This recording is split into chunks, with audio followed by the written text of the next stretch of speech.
27절 말씀입니다.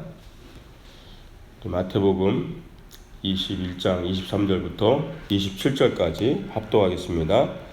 예수께서 성전에 들어가 가르치실새 대제사장들과 백성의 장로들이 나와 이르되 내가 무슨 권위로 이런 일을 하느냐, 또 누가 이 권위를 주었느냐.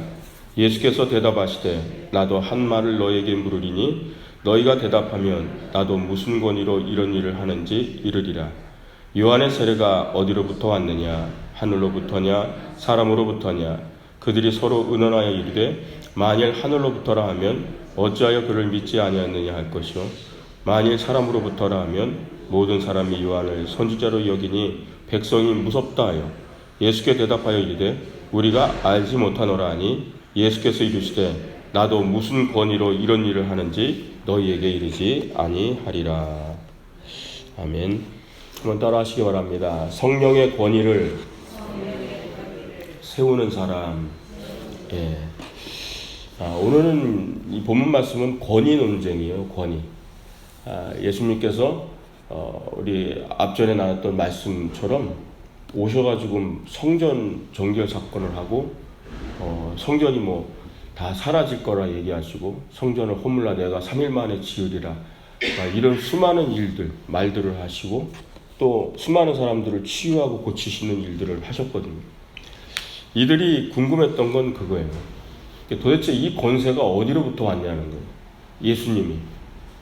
그래서 어떤 권위를 가지고 이 일을 행하느냐, 그게 이들의 쟁점이었던 거예요.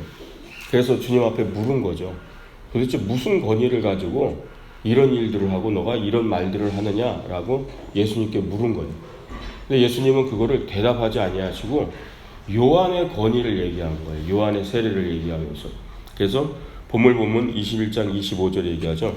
요한의 세례가 어디로부터 왔느냐, 하늘로부터냐 사람으로부터냐. 그들이 서로 의논하여 이르되 만일 하늘로부터라 하면 어찌하여 그를 믿지 아니하느냐 할 것이요. 요한이 이미 와서 수많은 사람들에게 칙례를 주기 시작했어요. 요한의 칙례를 하늘로부터 온 권위로 믿고 수많은 사람들이 칙례를 받았어요. 근데 요한의 권위마저도 인정하지 않았어요. 이게 바로 바리새인, 사두개인, 서기관, 그다음에 종교 지도자, 정치 지도자들은 요한의 권위마저도 인정하지 않고 있었던 거죠. 근데 백성들이 요한의 권위를 인정하고 너무나 따르고 있었던 상황이거든요. 그걸 알고 주님이 던진 거예요. 어떤 권위로 이런 일을 하느냐 그랬더니, 그러면 요한은 어떤 권위로 하는 것 같으냐, 하늘에서부터 온 권위로 하는 것 같으냐, 아니면 그가 인간의 권위로 세례를 주고 그런 것 같으냐 하고 물은 거예요. 근데 이들이 대답할 수 없었죠. 이들은 인정 안 해요. 요한의 권위가 하늘로부터 왔다라는 걸 인정하지 않아요. 하늘로부터 온 것이 아니다 그러면 백성들이 무서운 거예요. 백성들이 종교 지도자들을 향해서 항의하고, 왜 요한의 권위를 인정하지 않냐, 요한의 세례의 권위를 인정하기 때문에 우리가 다 요단강에서 침례를 받는데 너희들이 왜 그걸 인정하지 않냐, 이제 이렇게 되는 거죠. 그러니까 이들이 뭐냐면 대답 안 하겠다는 거예요. 말 안 하는 거죠. 곤란한 거죠. 하늘로부터 왔다 그러기도, 아니면 사람으로 하는 거다 그러면 더 문제가 돼요. 근데 주님이 나도 그럼 얘기 안 하겠다, 어디로부터 왔는지. 그런 오늘 이게 내용이에요. 권위예요. 이 권위 논쟁이에요. 우리에게 그 중요한 한 가지 포커스가 있어요. 우리도 성도들이 믿음 생활을 하고 교회가 여러 가지 사역을 하잖아요. 저 같은 경우는 주의 종으로서 말씀을 선포하고 하나님의 일을 하죠. 그런데 우리는 권위를 생각하지 않고 그냥 일을 할 때가 있어요. 권위가 뭔지를 모르고 그냥 주의 일을 할 때가 있다는 거예요. 성도도, 주의 종도, 교회도.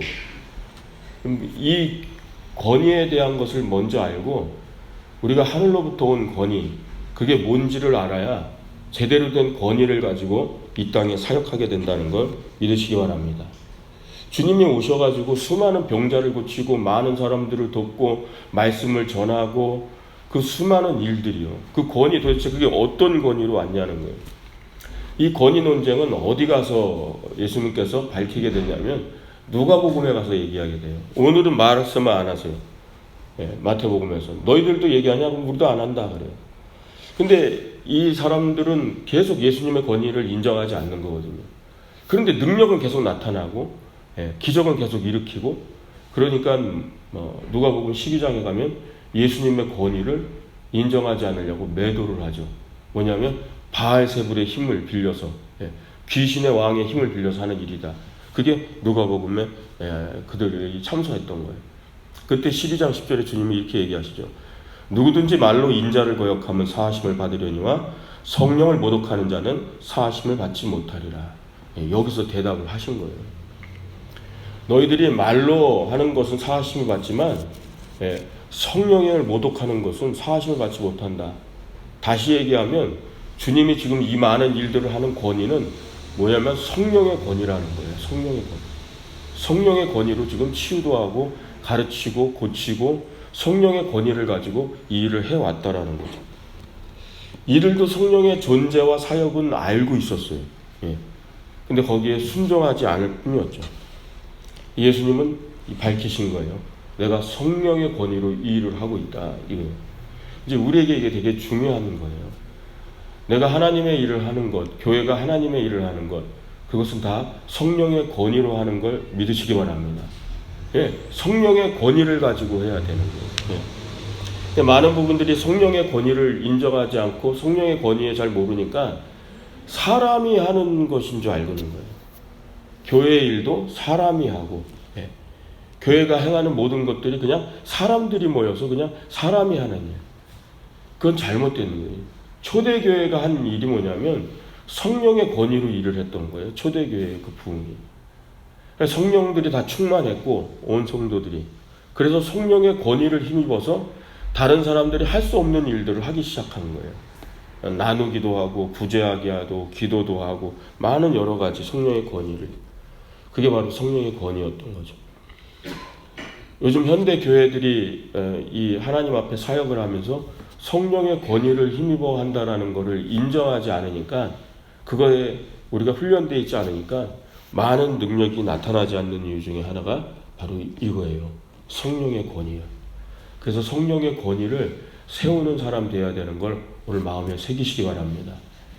내가 하는 일을, 적어도 내가 하는 봉사와 헌신이 성령의 권위를 힘입어서 한다라는 그게 돼 있어야 돼, 마음. 그러니까 내가 하는 것이 아닌 거죠. 그래서 성도에게도 권위가 있고요. 교회에도 권위가 있고 목회자에게도 권위가 있어요. 그 권위가 성령의 권위라는 걸 알 때 우리는 진정한 하늘로부터 온 하나님의 능력과 은혜를 체험하는 그런 믿음의 교회의 삶을 산다는 걸 꼭 기억하시기 바랍니다. 이 권위를 인정하지 않게 되면 결국은 주님이 얘기하신 여지껏 거쳐 말씀하신 껍데기만 남게 된 거예요. 무화과 나무의 이야기처럼. 열매는 없고 무성한 잎만 있는. 성전은 있대, 성전의 기능은 상실한. 권위가 없으니까. 성령의 권위가 사라졌으니까. 근데 이걸 다시 뒤집어 얘기하면 엄청난 하나님의 은혜거든요. 내가 하는 일에 성령의 권위가 임한다라는 건 그건 엄청난 기쁨이고 하나님이 내게 보여주신 놀라운 은혜인 거거든요. 그래서 성령의 권위를 힘입어서 하나님의 나라의 일을 하는 것, 그것이 우리 안에 정말 큰 진리고 기쁨인 걸 믿으시기 바랍니다. 한번 따라 하시기 바랍니다. 성령의 권위를 세우라. 늘 마음에 새기셔야 돼요. 그래서 우리가 성령으로 충만하고 조금 이 성령의 사역이 활성화됐을 때는요, 성령님을 인정을 많이 했어요. 입술 속에서도. 성령님이 하셨습니다. 성령님이 도우셨습니다. 성령님이 나랑 함께 했고요. 성령께서 나를 지켜주셨습니다. 성령께서 나를 인도해 주셨습니다. 근데 요즘 그런 고백을 하지 않죠. 많이 사라졌어요. 성령의 권위를 인정하지 않으니까 성령의 역사가 나타나지 않는 거예요. 성령의 권위는 왜 중요하냐면 예수님이 사역의 시작부터 나타나요. 예수님이 세례요한에게 침례를 받으러 가죠. 그때 뭐요? 성령이 비둘기같이 임했다 그랬죠. 성령의 권위가 임하는 거예요. 성령의 권위가. 모든 하나님의 나라의 사역에도 성령의 권위가 임한다는 걸 믿으시기 바랍니다. 우리가 침례를 받을 때도 그냥 목회자가 가운 입고 물속에서 그냥 이렇게 침례 주는 게 아니에요. 성령의 권위로 하는 일이에요. 목회자가 다녀서 설교하는 거 성령의 권위로 하는 일이에요. 이제 이런 걸 하나하나씩 우리가 세워가야 돼요. 내가 하나님 나라에 헌신하고 찬양도 하고 기도도 하고 여러 가지 교회에 봉사하는 것, 여러분 성령의 권위를 가지고 하시길 주의 이름으로 축원드립니다. 예, 그거를 인정하고 그거를 하나님께 훈련이 안 되면 내가 자꾸 인간의 권위를 가지고 하게 되는 거거든요. 교회에 주신 직분 다 마찬가지예요. 장로, 안수집사, 권사, 또 여러 가지 직임이에요. 성령의 권위를 가지고 그 일을 감당하는 걸 믿으시기 바랍니다. 예, 권위를 세울 줄 아는 자가 먼저 돼야 성령의 역사가 일어나는 거예요. 이 부분들을 이해하지 못하면 모든 게 다 인본주의적으로 돼요. 인간적으로. 예. 그래서 설교도 인간적인 설교가 나오기 시작하고요. 예. 성령의 권위를 가지고 단에 서지 않으면 자꾸 내 개인적인 감정과 개인적인 마음, 인본주의적인 생각들이 쏟아져 나오게 돼요. 마찬가지예요. 성도의 권위도 마찬가지예요. 성령의 권위를 가지고서 하나님 앞에 나가지 않으면 계속 내 인간적인 생각으로 헌신하고 내 인본주의적인 걸 가지고 교회 일을 하게 되거든요. 그러니까 결국은 성령의 권위는 사라진다라는 거예요. 우리가 다시금 성령의 권위를 늘 세우는 삶으로 성령의 권위, 주님처럼 바로 성령의 권위로 일을 헌신하고 성령의 권위로 나아가는 믿음의 사람 되어야 될 줄 믿습니다. 두 번째는요, 한번 따라 하시기 바랍니다. 낮아짐의 권위를 세우라.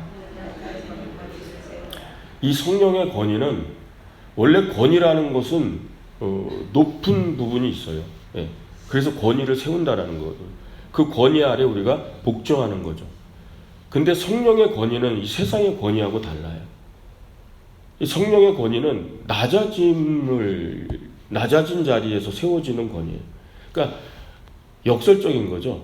낮아지면 세워지는 게 성령의 권위라는 거죠. 그러니까 성령의 권위가 사라지는 이유는 뭐면 우리가 높아졌다는 얘기예요. 그러니까 내가 높아지고 내가 점점 높아지면 성령의 권위는 떠나가는 거예요. 성령의 권위라는 것 자체가 낮아질 때 권위가 세워지는 거니까. 그러니까 주님이 우리에게 말씀하셨죠. 누구든지 남에게 대접받고자 하는 대로 너희도 남을 대접하라. 이것이 율법이요 선지자니라. 이게 모든 율법이고 이것이 모든 선지자들의 가르침이었다라는 거죠. 예. 우리가 이 낮아짐이에요. 그리고 예수님이 직접 보여주신 거예요. 진정한 성령의 권위를 십자가에서 보여준 거죠.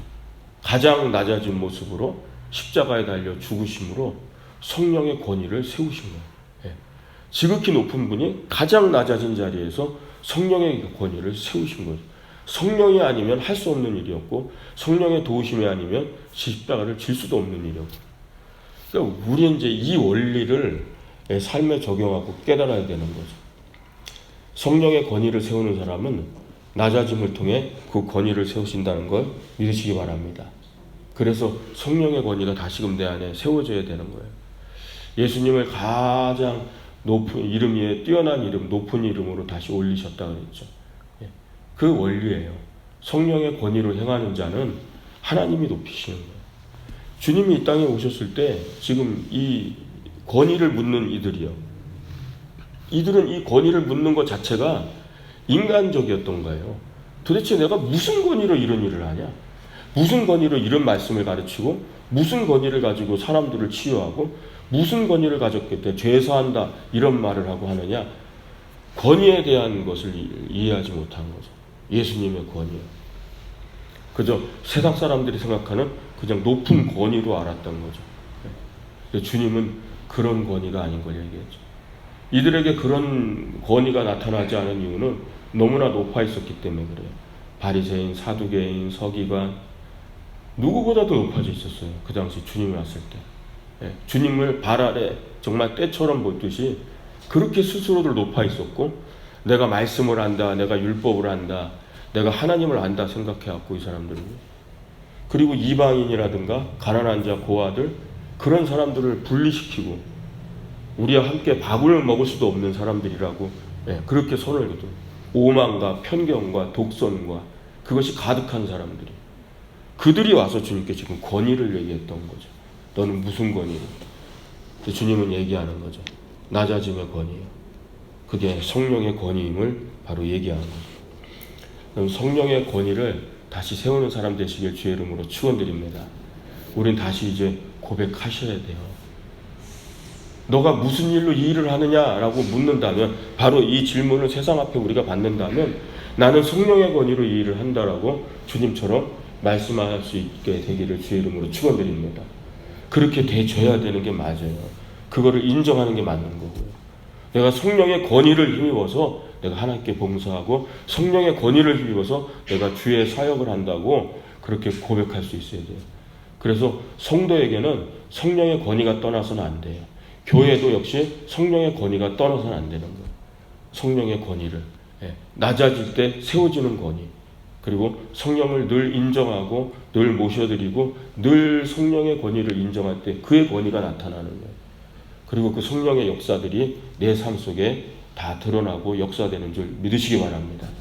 그래서 그 성령의 권위가 함께할 때 여러 가지 일들이 나타나는 거예요. 정말 있을 수 없는 기적과 응답이 나타나기도 하고요. 성령의 권위가 움직이기 시작하면 정말 가능하지 않았던 일들이 가능해지기도 하고 그러는 거예요. 내가 하는 게 아니에요. 내가 애써서 이루어지는 일들이 아니에요. 그저 하나님께 낮아짐으로 세워지는 성령의 권위 속에서 성령님 인정하고 늘 모셔드리고 성령께서 하셨다는 늘 고백 속에 있을 때 성령의 권위를 우리가 세워드리면 그 권위로 행하는 일이 나타나는 걸 믿으시기 바랍니다. 그게 오늘 주님이 우리에게 주신 말씀이에요.